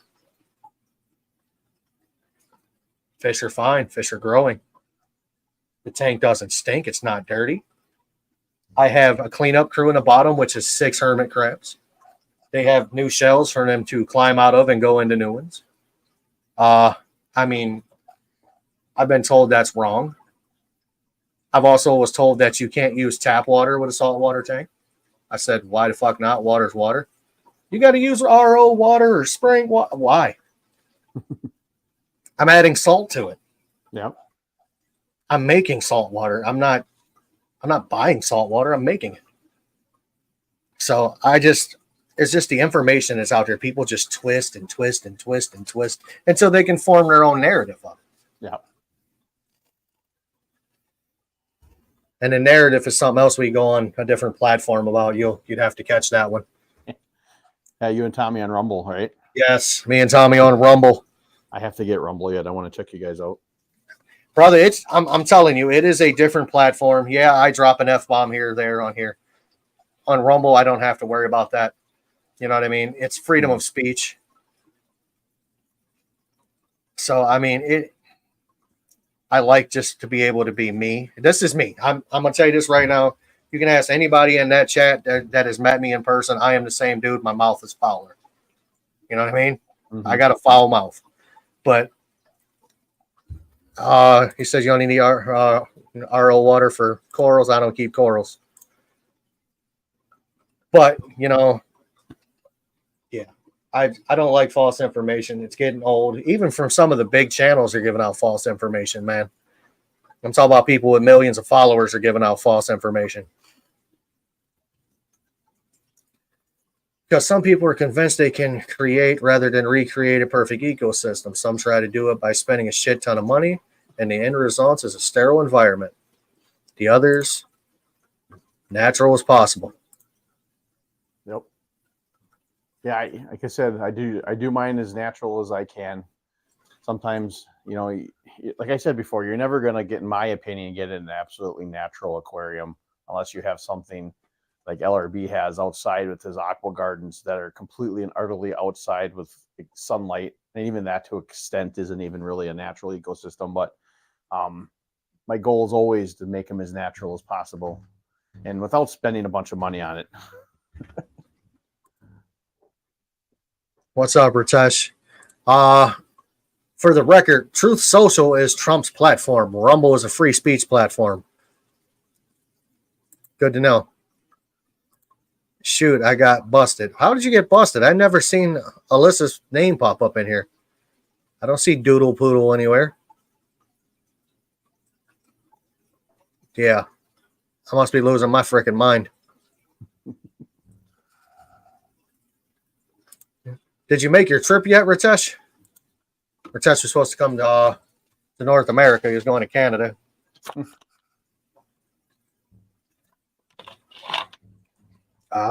She's on Tim's account. Nice. Let's see. The odds of having a completely natural tank are about as the same odds of having an ideal start. Yeah, I agree. I'd rather have an aquarium that's got different bacterias and organisms in it to help it thrive than something completely sterile. You know what, man? I have, and this is going to sound really bad. I have a tank that has fish in it. They are healthy. The water gets changed, like I said, every week. I shit you not, this tank smells like cat piss. I don't care what I do to it. It smells like cat piss. I've cleaned the filter. I've vacuumed it. I've moved things around. I've taken shit out of it. It smells like cat piss. I'm like, what the hell? I got to contribute it to the food. Something about that tank and the food, just something that isn't right. It makes it smell like that. Mm-hmm. But if you've seen the video I posted today with the fry that I caught, mm-hmm. that's where they came from. The cat piss smell tank. Huh. You have cats? I don't. I did 2 years ago, believe it or not. Not that it's actually pissing in your tank. No, there's nothing to piss in my tank unless it's me drunk in the middle of the night. Me drunk in the middle of the night down here ain't gonna happen because I don't drink that much anymore. That would make a great freaking profile picture. standing there pissing in a 75-gallon tank. Like, fuck you, fish. Oh, yeah. I mean, I don't have a cat. My cat's died. Shit. My boy cat died in 2022, November of 22, and my girl cat died in February of 23. along with my boy dog. That's tough losing pets. The best one to use is Tidy Cat. That's the best litter for a substrate. No, I don't. I have, that one actually has cichlid sand in it. I had some leftover cichlid sand that was down here. I had like 4 or 5 bags that had like that much left in it. Mm-hmm. I just dumped it all in there with some play sand. So it's got a hodgepodge of sand in it, but shit, that thing's been running for, I don't know, 2 years. It works. It's fine. If I'm getting fry out of it, it's fine. Oh, absolutely. I mean, legit. Yeah, that's telling you something's right in the aquarium. They wouldn't be breeding if there was something wrong in there. Yeah. I've got more fish breeding than I know what to do with. My convicts are still breeding, probably as we speak. I was like, man, they should die off, and they won't die off. I acquired those from a guy brought them to my local fish store. My local fish store told him I don't want them. The guy left them in a bucket, dude, outside. He's like, hey, man, if you want these fish, come get them. If not, in the morning, they're going to be in the dumpster. He's like, I have nowhere to put them. He's like, I don't want them. He's like, I can't take them anywhere. He's like, if you don't come get them. He's like, they'll probably be dead by morning. I'm like, shit. I can't let an animal die. I can't. If I can save it, I'm going to. That's just me. Yeah, the big tough guy says he can save any animal. Dude, I will go out of my way to get a raccoon out of the dumpster at my work. Really? That's just what it is. So I went and picked these fish up. I chucked them in a 40-gallon breeder, and I shit you not, dude, within 3 days I had fry. I believe it. Fuck. So I'm like, you know what? And I'm talking to him, and I'm looking at these fish, and then I start Googling what the one is, because there's 3 of them in there that look different than the rest of them. Mm-hmm. I'm like, that's a Honduran red point. It's a cousin of the convict, but it's not a convict. Mm-hmm. I'm like, nice. Well, they ended up breeding, and that's the ones I told you I got some pretty cool looking fry out. They're going to be convicts, but they're going to have red in them. Yeah. They're going to look just like convicts or red. They're freaking beautiful. That's and they're only like that right now. So we'll see how long that lasts. They're about to get an upgrade from a 10-gallon to a 55. And, dude, they can take some pretty cool temperatures, believe it or not. Really? Yeah, I believe the tank is in. I don't even have to get off my ass for this. I love that. 76 degrees. They're doing fine in 76-degree water. Nice. Oh, no. Convicts are the devil. Mama said convicts are the devil. I had to get my best Bobby Boucher in there. Oh, now Slim Tim says he's back. Well, is it you or is it your wife, man? We got to know who's wearing the pants on this phone. I like you both, but we need to know who's wearing the pants. Bobby Boucher. Oh, man. So what is your plans for your fish room in the next few years? Oof. I don't know, other than just keep going with what I'm doing. I don't really have too much more room to expand besides little smaller tanks here or there and some nooks and crannies. Really just want to keep going with the dirty tanks because I really enjoying them and just letting them get aged more and more and more. And really for me, it's like I find these different fish I want to try to breed, and I'll try to breed them. If they're successful, I'll stick with it. If I get bored, that's why I love going to swap meets. If I get bored with them, I can sell them off and then find something new I want to start with. So yeah, I just want to keep going with what I'm doing. Basically, I love the fact that I can get fish and try to breed them, and it kind of enhances the hobby of with the tanks and gives me more of a reason to be down here. Pretty much, it gives me excitement to be able to research things, to do things. So that's probably one of the funnest part for me in this hobby, is just challenging myself to try to breed different things and try different things, like with taking the filters out of my aquariums and taking the air out of my aquariums, just to do those things. And, you're going to make it or you're not going to make it. And then you move on from that and try the next thing. That's a good thing. Joe would like price tag. Joe would like to know where you got your banner from. Oh, the one behind me up here. My wife actually ordered that for me off of Etsy. I'm not sure what company did it, but basically just going on Etsy and finding a banner and putting the logo on there, and then they made it for you. I got it within days, and I think the thing only cost like $15 or something like that. I got it for when I went to swap meets. I bought it initially for putting it on the front of my table, and then I put it on the wall when I'm not at swap meets. But Etsy's pretty cool. I mean, that's where I got like my hoodie and t-shirt and stuff. But I'm going to be starting up a store for that, for some merch. I had a Teespring store. I set up one for my channel, and I took that down because I was having nothing but issues with them. The only people that really bought stuff was some of my family, and they were screwing them over. Like, they got one, they were so expensive, and like if they ordered like a coffee mug or stickers, they came within a week, and those looked really cool. But if they ordered t-shirts or hoodies, I designed them so they looked exactly like the one I wear, my hoodie, which is for the t-shirts. It's got the logo on the black. Well, it took them forever to get these shipped to them. And my nephew ordered one. He's like, is it supposed to look like this? And he showed me a picture. It has my logo on the front, but it's a white square. Like, the black resolution was down. It didn't mesh with the freaking black. And I played with it so it looked identical. So I got mad. Like, this kid spent like almost $55 on this freaking hoodie with shipping, and it took him almost 2 months to get it. And so I contacted them and told them, basically, you're going to correct this or I'm done with you guys, which they didn't know I was going to be done with them anyway. And then my brother-in-law's girlfriend also ordered one, and I'm just like, you don't want this. So I got a hold of them again, and I said, I want her to be refunded. I said, it's going to look exactly the same, and it's not acceptable. So they refunded her. Then I took that off of there, and I refused to use Teespring anymore. The only reason I went with Teespring because I saw a few other YouTubers actually had them on their stores for selling merch. And so I thought, I mean, they're legit, but I just didn't really care for their quality of print.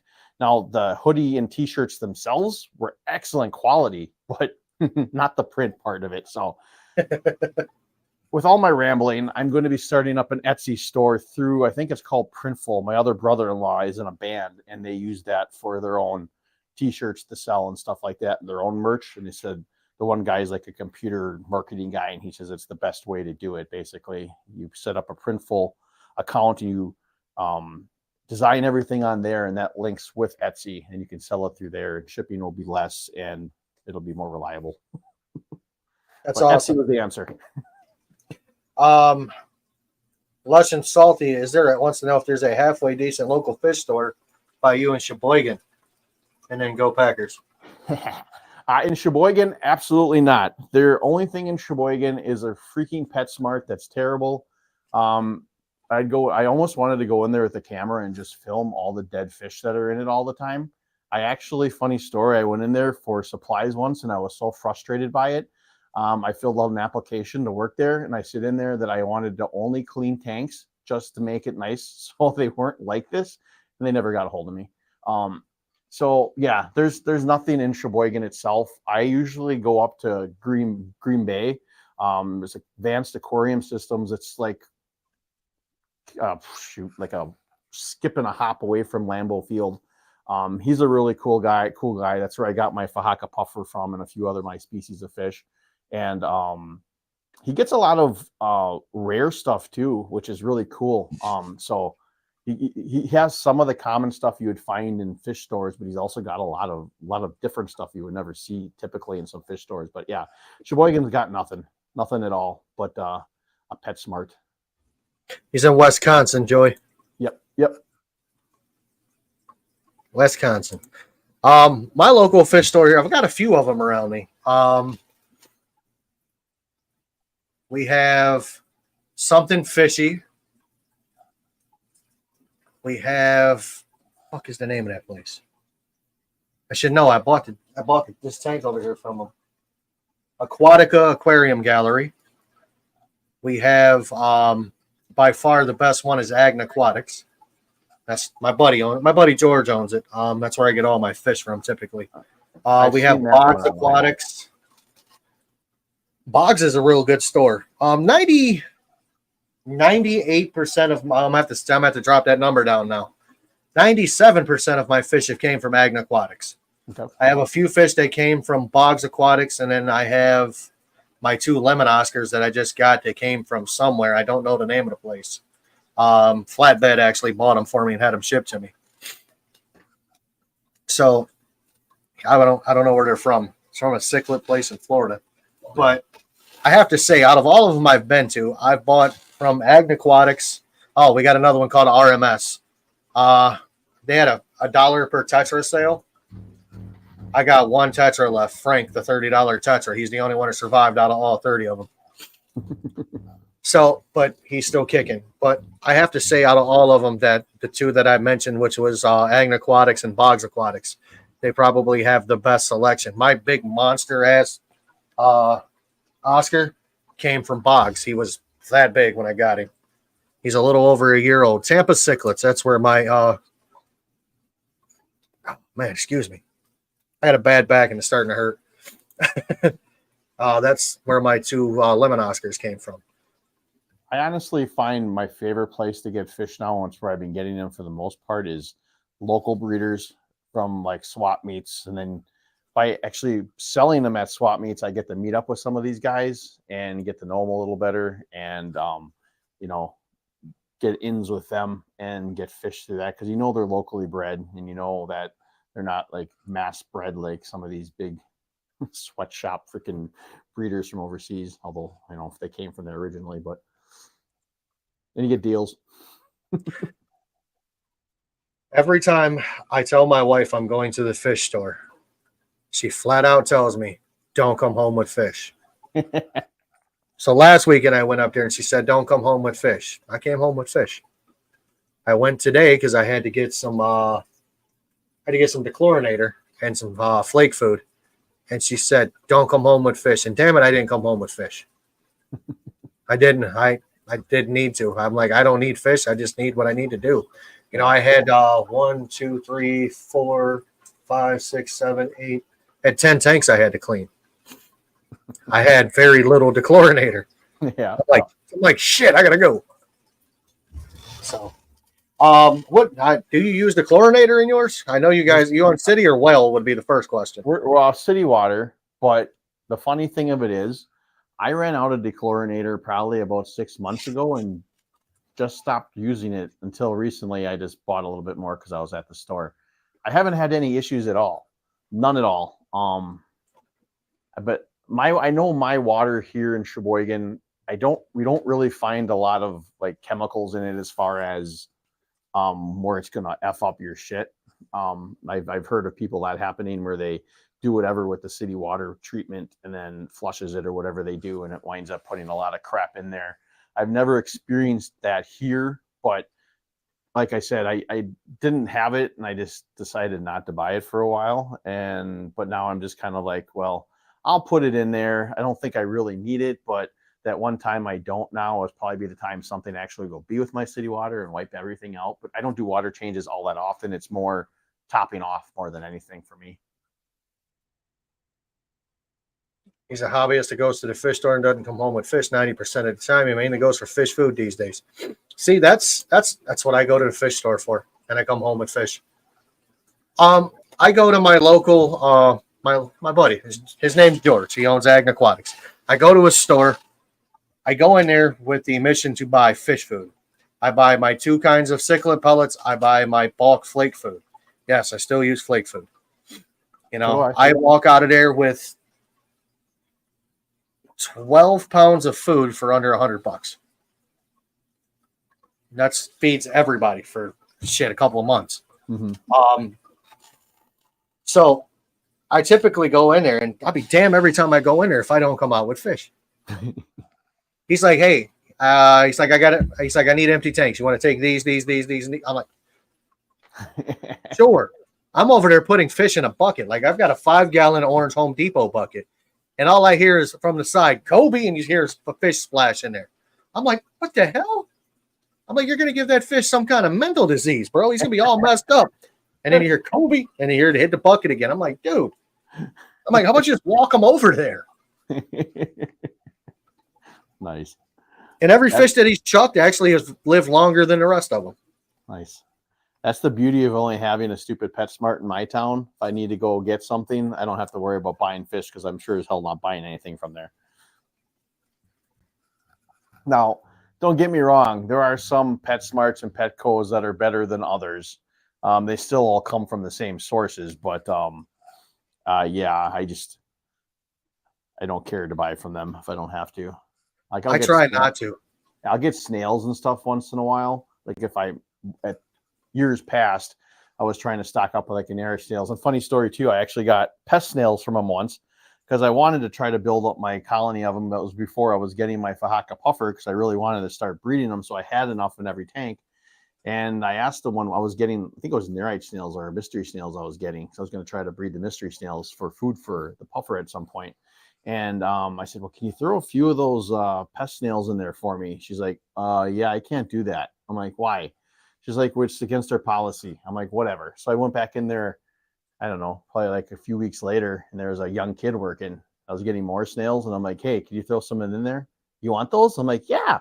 She's like, just like throw as many in there as you can. So she gave me like 20 of them. That started my colony of pest snails everywhere within my aquarium. I use pest snail in coats because I like my pest snails. I got plants from when I first started with like I'm trying to put plants in my tank. I got plants from Aquarium Co-op, and he said, 90% guarantee you won't get snails. Mm-hmm. I'm like, cool. Yeah, I got fucking snails. Yeah. I ended up with a 55-gallon tank that had more snails in it than I had fish. And I'm researching on ways to get them out. And I'm like, you know what? I'm going to try something. So I didn't feed that tank but once a week. I had no snails within a month. Yep. They just died off. They were eating each other. It was just pure carnage. Yep. And then I went in and did a nice, strong gravel vac and over with. That's actually Corey from Aquarium Co-op where I read when he was talking about snails once, that snails basically will breed to the food source that's in that aquarium with them. If there's enough food in there, they're going to tell each other like, well, hey, there's so much abundance of food. Let's have more babies so we can keep eating this. And then when that food source starts to dwindle down, well, then it's kind of like, well, we should stop breeding because there's not enough food for us. And that's when they start dying off and cannibalizing on each other till there is no food and they kind of level out. So they typically will always kind of keep at the amount of there is waste.